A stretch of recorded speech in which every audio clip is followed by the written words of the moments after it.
Le traitement des eaux usées est une question de plus en plus importante dans les pays en développement. Le Maroc est une région semi-aride, ce qui entraîne par conséquent une pénurie d'eau. Depuis 10 ans, des recherches sont engagées à l'université Kadi Ayad, dans la région du Haus, dont Marrakech est le centre urbain. Pour comprendre cet enjeu, nous avons suivi le professeur Naila Ouazani et sa doctorante Saloua à Tidili, dans le Haus, où se trouve une station d'épuration écologique.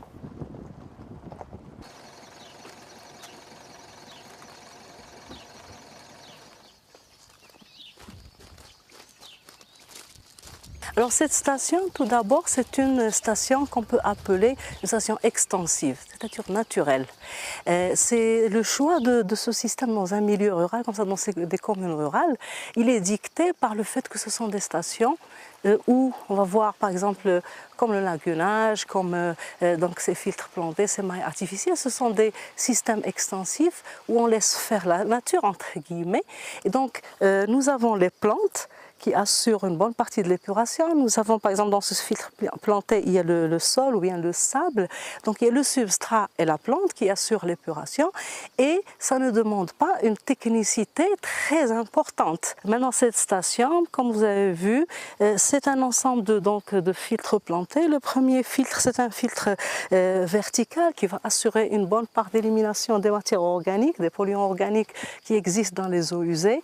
Et après l'écoulement vertical, donc on va avoir un effet combiné des plantes et du sol. Et puis une bonne partie, donc l'eau qui est infiltrée, elle va arriver à un traitement secondaire qui est aussi sous forme de filtre planté, mais l'écoulement il est en vertical. Et donc ça va assurer la continuité de l'épuration et éliminer le risque sanitaire, les bactéries pathogènes, etc. etc.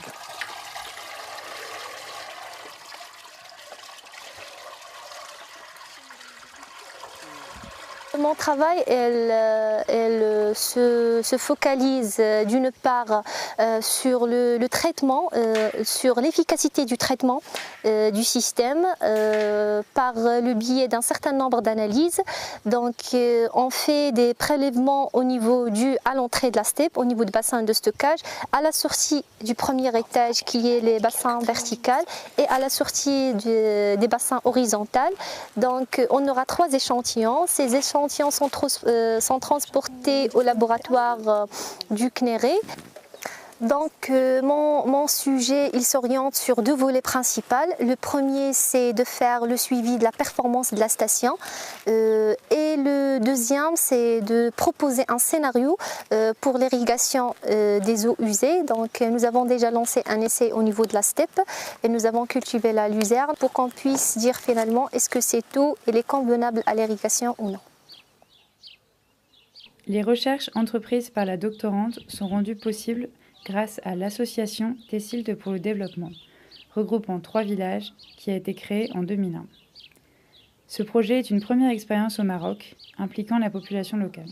La population locale contribue et participe à la réalisation de ce projet. Elle contribue d'abord par cette parcelle et en plus on a mené des sessions de sensibilisation et des sessions de formation à toute la population et après dans l'exécution des travaux de ce projet, la population participe aux main d'œuvre et participe avec des branchements de leur foyer.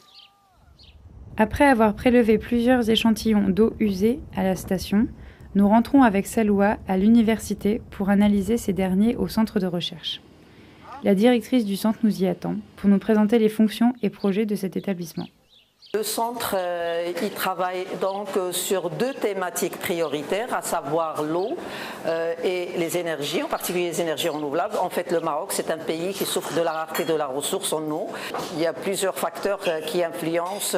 Il y a le changement climatique, il y a l'urbanisation, il y a aussi il souffre des problèmes de pollution. Et donc, nous essayons de développer des axes pour répondre aux problématiques de la région et du pays. En particulier, je peux citer comme exemple, on propose des solutions de traitement des eaux usées qu'on peut appliquer en particulier dans les milieux ruraux, dans des écoles et qui sont à faible coût et adaptées à nos conditions socio-économiques.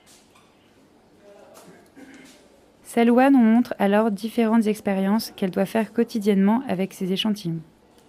Une première expérience permet de déterminer la quantité d'oxygène dans l'échantillon. La solution est par la suite émulsionnée.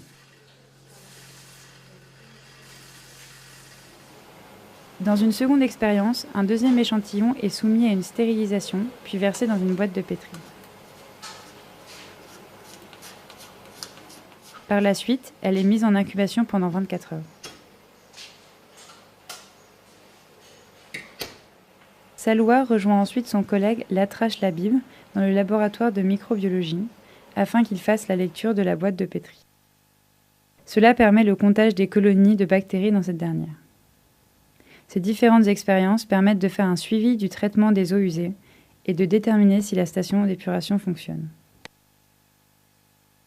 Alors l'objectif ultime de toutes ces recherches, c'est de pouvoir avoir des possibilités, des scénarios de systèmes d'épuration qui permettent d'avoir une qualité d'eau utilisable en irrigation, qui répond à la qualité d'eau d'irrigation qui est, en ce qui concerne la matière organique, en ce qui concerne le risque sanitaire, l'élimination du risque sanitaire, parce que très souvent, au niveau du Maroc, d'une manière globale, oui, on traite les eaux pour deux objectifs: protéger les ressources en eau, parce qu'on ne va pas rejeter des eaux contaminées, mais un deuxième objectif très important, c'est aussi protéger, préserver la santé publique en éliminant les risques sanitaires de ces eaux usées après leur traitement. Et il faut voir aussi qu'au Maroc, on voit les eaux usées comme une ressource, pas comme une eau polluée. C'est une ressource à revaloriser si sa qualité est améliorée, particulièrement en la réutilisant en irrigation et en agriculture.